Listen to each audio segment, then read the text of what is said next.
ଜାନୁଆରୀ 30, 1914। ମୋ ଭିତରେ ଯାହା କିଛି ସଚେତନ ସେସବୁ ଅବାଧରେ ତୋର।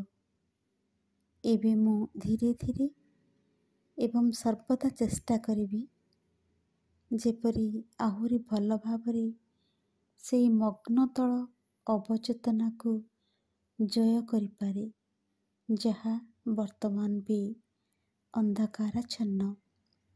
ହେ ପ୍ରେମର ଦିବ୍ୟ ପ୍ରଭୁ, ଚିରନ୍ତନ ଶିକ୍ଷାଦାତା, ଆମ ଜୀବନକୁ ତୁ ଚଳାଇ ନେଉଛୁ। ଆମ୍ଭେମାନେ କେବଳ ତୋ ମଧ୍ୟରେ ଓ ତୋରି ନିମନ୍ତେ ଜୀବନ ଧାରଣ କରିବାକୁ ଚାହୁଁ। ଆମର ଚେତନାକୁ ଆଲୋକିତ କର, ପଥ ଦେଖାଇ ନେଇ ଚାଲ। ଆମର ଯେତେ ସାମର୍ଥ୍ୟ ରହିଛି ପୂର୍ଣ୍ଣ ମାତ୍ରାରେ ତାହା ଯେପରି ଆମେ ପ୍ରୟୋଗ କରିପାରୁ।